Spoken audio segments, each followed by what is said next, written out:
Hello and welcome back to my channel, where today we're going to be discussing 9 different types of self-care and how you can incorporate them into your life. So what is self-care? Self-care is not just face masks and bubble baths, although they are pretty good. And I only take bubble baths. So these are actually self-soothing techniques which can help us to escape or distract ourselves from the stresses of life. They're very important, but self-care is a little bit more complex. So this looks at how we can monitor, manage and maintain and also grow within our mental health and lives in general. So with that being said, let's have a look at the 9 different types of self-care. So number 1, physical self-care. Now this includes how we look after our bodies. So obviously getting a good sleep schedule, eating a nice healthy and balanced diet, ensuring that we're exercising, and I don't mean just working out at the gym. We don't have to be too aggressive with the forms of exercise we choose, nor does it have to be a chore. Find some form of exercise that works for you. For me, I have chronic illness, so I have to make sure I've got that balance.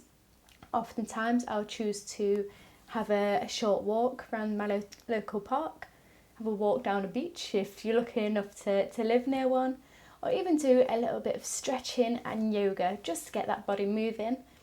As I said in my last video, which I'll link below, it does wonders for the chemicals within our brain, which can stimulate all these happy hormones.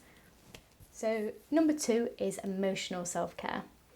Emotional self-care looks at understanding why you're feeling certain emotions and seeing how to address them so that they don't become unhealthy. For instance, if something makes you angry, that's okay, as long as you are using that anger in a particular way. We can't go out and hit people, okay? But we can bring that emotion to a calm level and go out and make a difference in the world for the things that really matter to you. Some ways that you can improve your emotional self-care routine is to maybe start journaling, so you're more in touch with these emotions and you can identify what you feel in most days and what kind of triggers that. Also practicing compassion and forgiveness, not just to others but to yourself.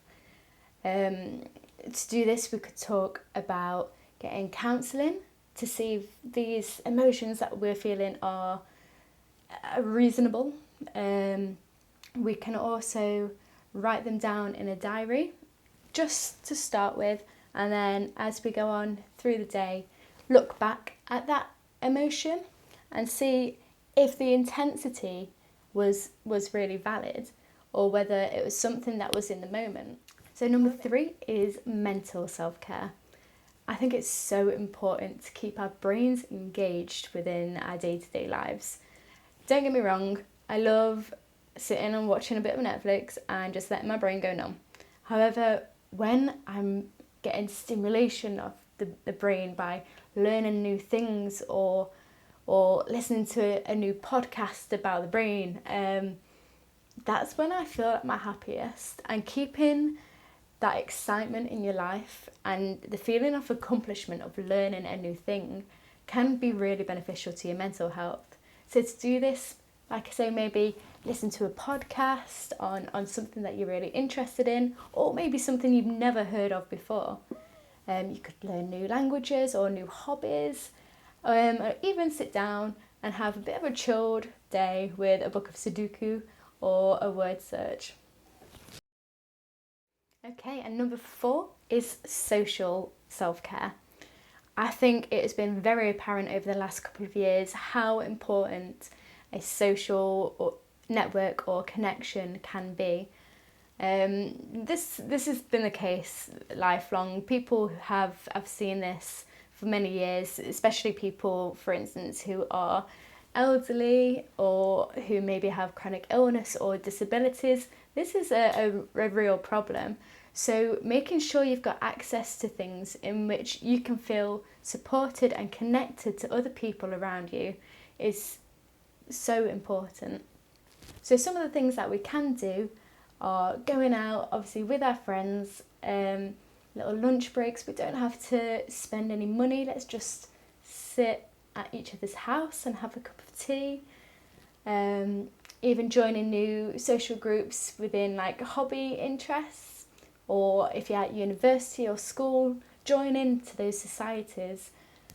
One thing I would say is a lot of the time we can hop onto social media. I would try and limit that. So many studies are now showing the link between poor mental health and social media. So make sure that if you are going to be using social media, that you're using it in a positive way. And that's where our emotional self-care can come hand in hand here.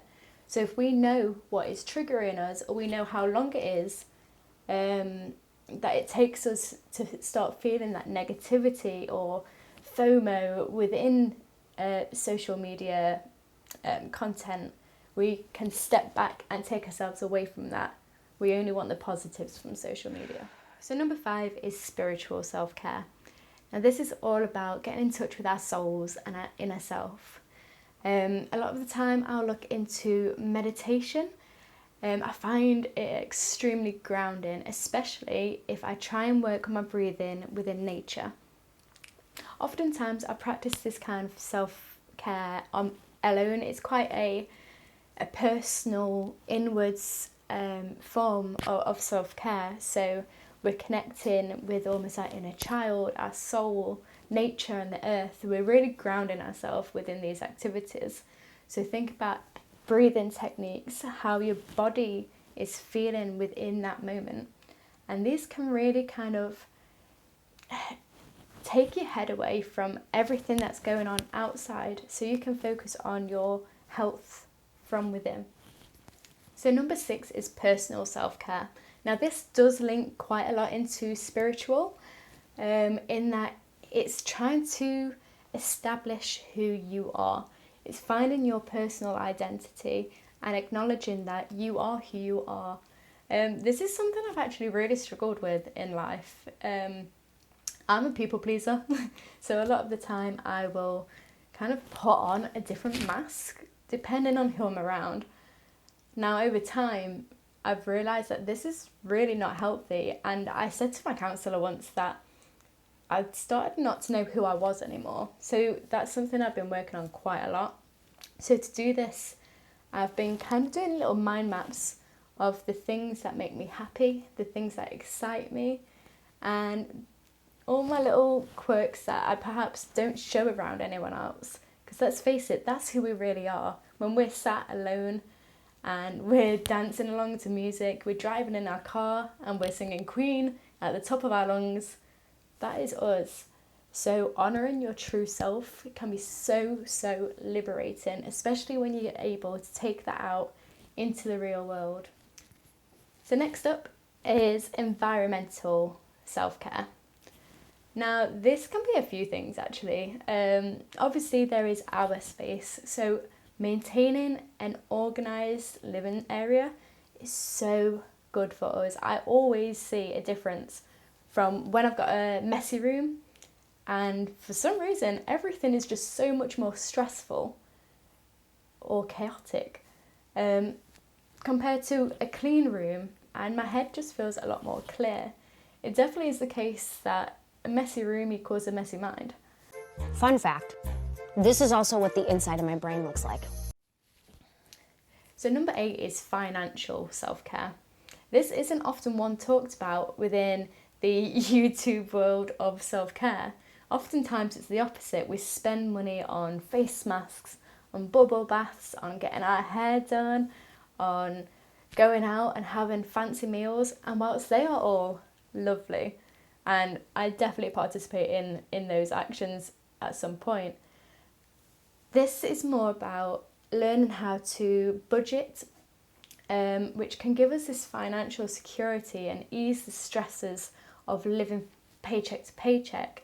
Knowing we've got our bills paid is a massive stress relief. Not only this, but if we've started budgeting, we can also save up for those little treats that we may want from time to time.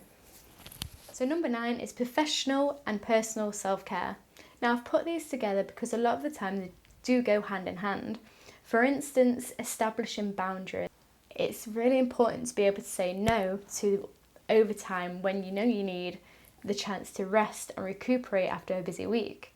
But that's just as important within our social friendships as well.